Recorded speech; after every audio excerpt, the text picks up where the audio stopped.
Hey everyone, this is Albatross here, coming up to give you guys a update on the channel, as well as my plans for a live stream every weekend.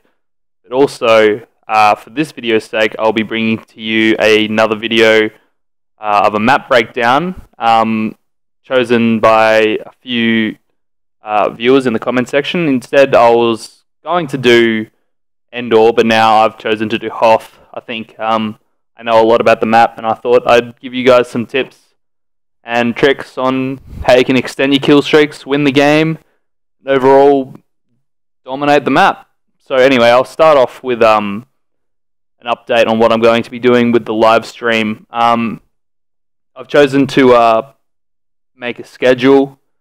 I've decided 7 AM Australian Eastern Standard Time, which is in Eastern Standard Time is 5 PM. I'll be doing that on a Sunday morning, which for most of you guys will be a Saturday evening or night. So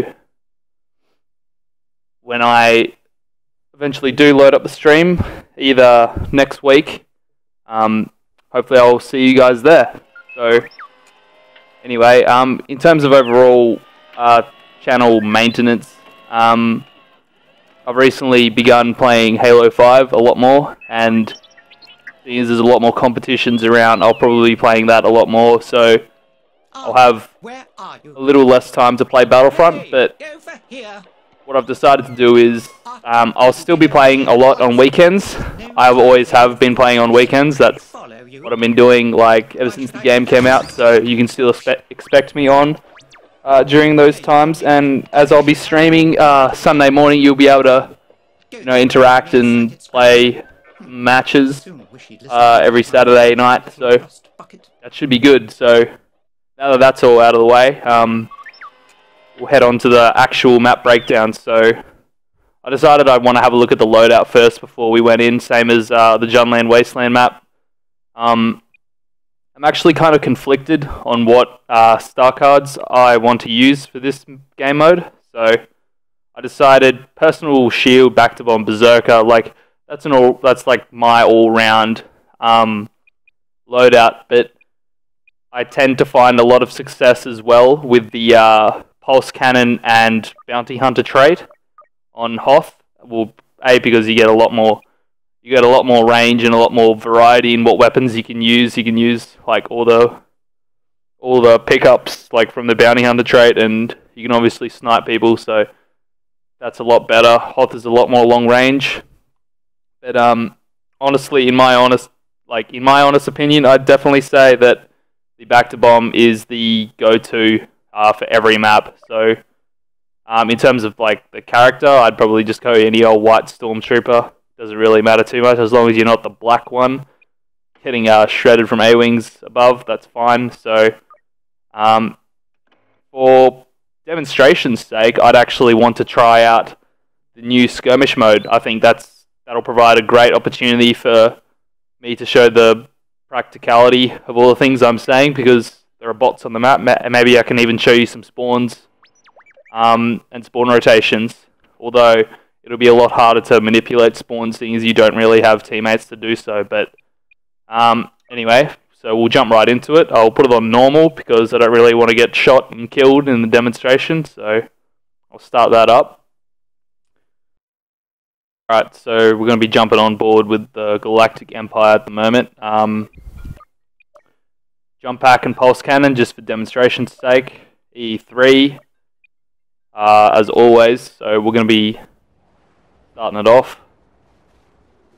Alright, so what I want to do right off the spawn is push the hill as quickly as possible. That's the best vantage point on the game. You want to control that almost the entire game, especially if you're the rebels. But for this demonstration, I'll be showing you guys what the Empire is doing. Is you're probably more likely to get a sick kill streak as an Imperial than a Rebel. So the spawns obviously show us there are a lot of people spawning right here, so really you want to kill these guys and basically control this part of the map. What I tend to do is I like to use these, like, I know it sounds kind of like cheesy, but like trench warfare is kind of good because you can peek shoot, you can do all kinds of things to kill people while staying alive. You know, like the rebels spawn here, they don't have much cover, so you've got the advantage here. The only real problem you have in this particular trench is being shot from the other uplink. But basically, there are a lot of ways you can get map control here. You've got a lot of, you've got the personal shield, the back to bomb if you're using it. What I like to do is use the personal shield or use any means necessary to clear a path to be able to get all the way up here. So at this point in the game, you've reached the furthest position on the map. So once you reach here, basically the only problems you have are from the sky and possibly from other heroes. So basically what you want to do is, well, the best way to defend an uplink is basically to just sit up here. You got eyes on like everything, you can kill all those guys there. There are all these spawners coming from here, and I'm fairly sure there is a spawn just over there. Oh yes, I see the spawners there. They come out from over there. So yeah, what you really want to do is hold this hill for almost the entirety of the first uplink. It's kind of campy and there's not much variety to it, but it really does work. And if you're very good with leading your shots and using the blasters at long range, you can seriously do some damage.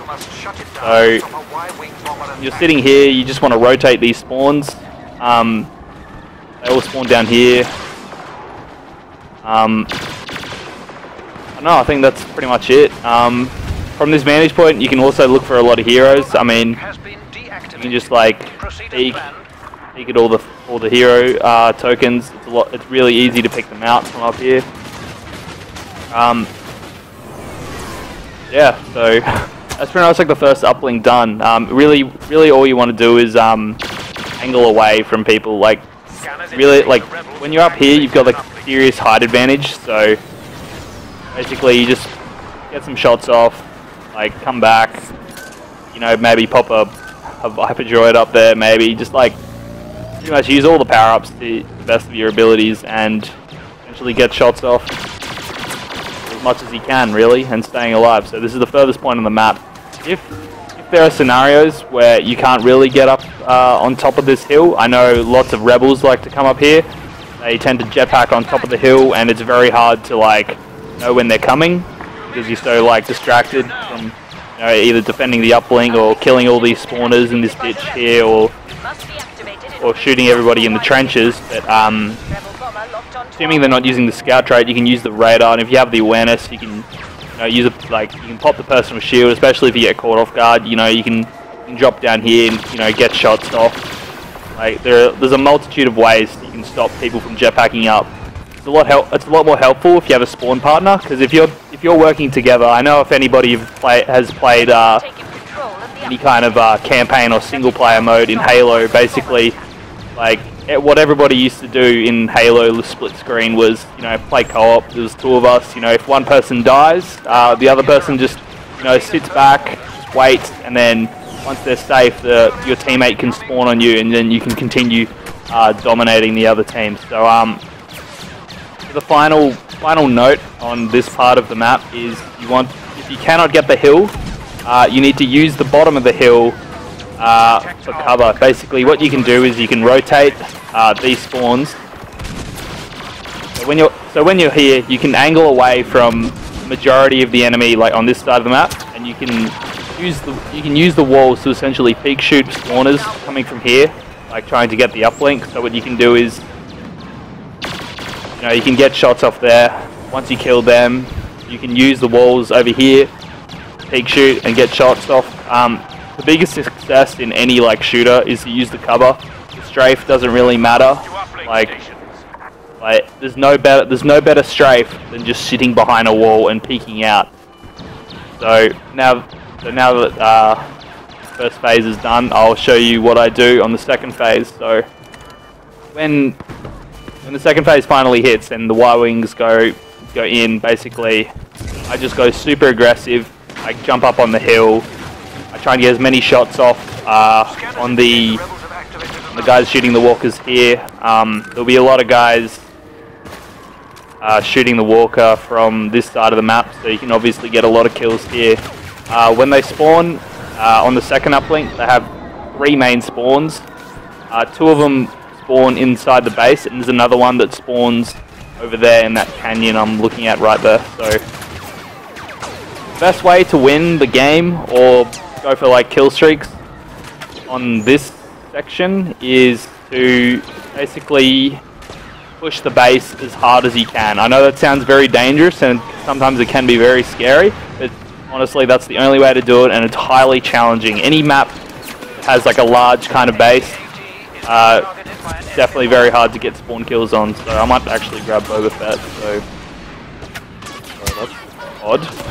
Okay, apparently that was not a hero. That's very strange. Anyway, moving on.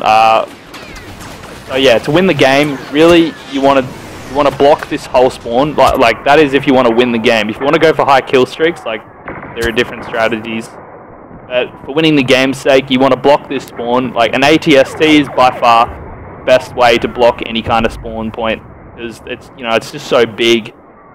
The game just simply won't make you spawn in front of an ATST. So if you situate the ATST or basically have a lot of teammates around this uplink, they're not going to spawn there. The game will make sure to spawn you with teammates. So if you have majority of the rebels inside of the base, the rest of the rebels, you can be sure that they'll be in there. So basically, if you keep the rebels inside of the base, even if they're getting uplinks, it doesn't really matter because they can't shoot the walker anyway when the Y-Wings do come in because they're locked inside the base. You have complete and utter control of the outside. They can't even do anything. They can get a few Y-Wings, but honestly, it doesn't really matter. And that's similar to some other maps out there where there's a kind of cave or base that the rebels are sitting in with an uplink. I know Endor is another example of that. Like, all you have to do is control the outside. It doesn't even matter if they're getting uplinks. Like, as long as you're locking them down inside the base, it doesn't really matter. And you can use these walls and everything to just keep them in. But yeah, kill streaks, that's another story. You have to be hyper aggressive and push inside those bases, and that can be highly challenging. So I don't know, to give an example of pushing inside the base, it's kind of hard to do. Like, I only really recommend it if the players aren't very good, like, and that's based off your own judgment. I can't really teach that, I suppose, but yeah, I'm not sure. I think that's as far as the second phase would go. Best way to keep them inside the base is obviously to just continue using the hills. Look, they all tend to come out through there, as you can see. Really easy to, get shots off. They can't really do much. Your peak shooting, they don't have cover. They only have one way to get outside the base from that place, and you can't do anything. Especially if you got a thermal detonator, like, it's gone. So yeah, basically you want to block this spawn, and that's about it. Like, it's pretty simple, and even if you do want to go for kill streaks, as soon as the Y-Wings come out, like, rebels are going to be like desperately either cowering or continue to cower inside the base, or desperately try to escape the base and shoot the walkers, but then you get a bunch of free kills anyway, so that's always good. So moving on to the next section. Hopefully I don't want to die here, that'd be kind of awkward.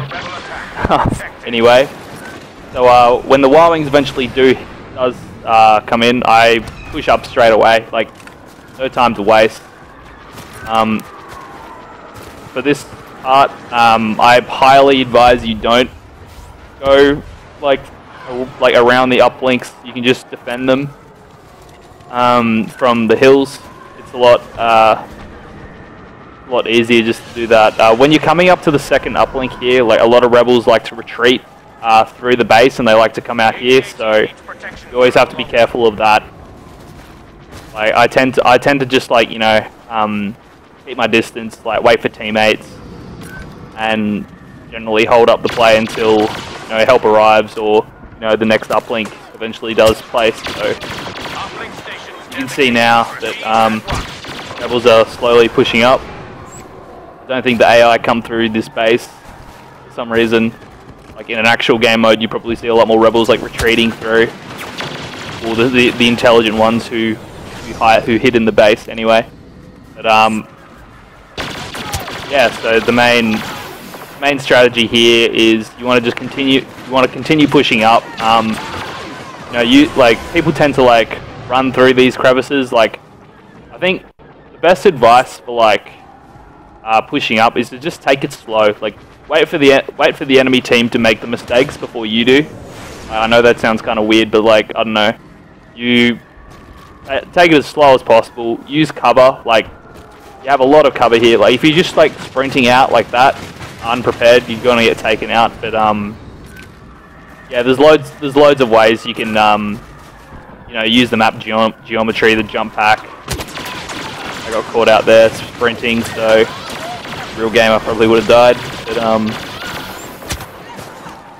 yeah, using these platforms, they can be really good at getting lots of shots off and damage, but you really only want to be up here for like a few seconds because people catch on to you like pretty quickly. Like, assuming they're not stupid. I mean, there are a lot of questionable Battlefront players out there, but depending on how smart or slow the enemy team is, you can only be up here for like a certain amount of time. And if you have the personal shield, you know, you can get a heap of shots off, then you know, just bubble out of there, and there'll usually be some chasers, and you can just come back to the safest point of the map. You'll probably have a lot of teammates here, and then the guy chasing will probably die, and you'll have help. So strength in numbers in that regard.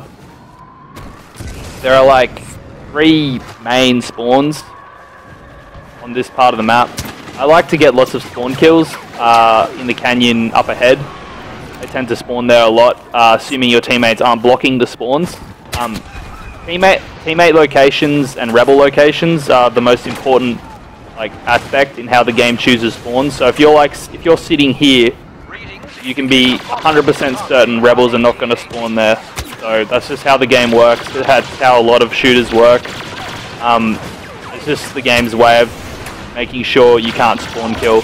Although that is not a concrete. It isn't always set in stone. Like there has been like little spawn kill scenarios. But yeah, the best way to stay alive in this scenario is to just use these hills. If you really want to push up, you have to be very careful because, as I said before, the rebels spawn in this little ditch. I'm fairly sure they did. They're right just there. In a real game, if I didn't turn around, I would have been screwed. So keep that in mind. If you want to push in and go really hard for kills, you just have to be very careful they don't spawn behind. And that's possibly the worst part of sitting here. Where I'm shooting, that's another rebel spawn point. If you want kills, you need to continue using cover here to get shots on the spawners. And as you can see, I'm getting shot from behind, so real games I'd be dead. Actually, I might die here, so that's probably the biggest mistake you could make. See, I died there, so that's just one example of playing hyper aggressive and, you know, being kill hungry, I suppose. But then again, I guess that's what you have to do if you want to get a ridiculous kill streak. Is you have to be hyper aggressive. You have to make those risks, do those challenges, and you have to play it out as smart as you can. So in terms of winning the game, it's fairly simple. You know, you hold the top hill, you bait the uplinks. Walkers take out anybody in the ditches, in the trenches, and you know, this one's fairly easy to stop. Really easy to stop like walkers coming in. You know, all you have to do is have top control. You're relatively safe. You can shoot the Y-wings, the snow speeders from afar, and it's fairly easy to stop it. But then again, a lot of people tend to not shoot the snow speeders, so you always got to be the guy to do it. I know sometimes I'm like the only guy shooting the snow speeders, and funnily enough, like in my opinion, the snow speeder section of the map is the only real time where people really need to be focusing on the objective, because the first phase, the second phase, isn't so important unless the rebels have specifically gotten off a lot of shots. So at the moment, like, assuming you did the strats I said earlier, kept them in the base, locked them in, they wouldn't have got many shots on the walker, and in this scenario right here, they haven't really got many shots off on the walker anyway. So basically, the only thing you really have to worry about is shooting the airspeeders, and that's fairly easy to do. Actually, it really depends how good of a shot you are, but that's it, I suppose. It's very Hoth is a very simple game mode. Probably a lot. I got 70 kills. Anyway, so that pretty much concludes my demonstration on Hoth. I hope you guys got something out of it. If there's anything else you'd like to ask me, make sure to post in the comments section. If you want to see other similar videos like this, or want to advise me to make another video, like a tutorial demonstration, it doesn't have to be a map breakdown, but let me know. So yeah, hope you all enjoyed. I said last map breakdown I would do Endor. I didn't do Endor, I did Hoth instead because I love Hoth. But next time I'll be sure to do Endor, and I'll be giving you all the spawn points, spawn locations, how to rotate them, and more. So I hope you guys enjoyed this. I will see you on the next map breakdown.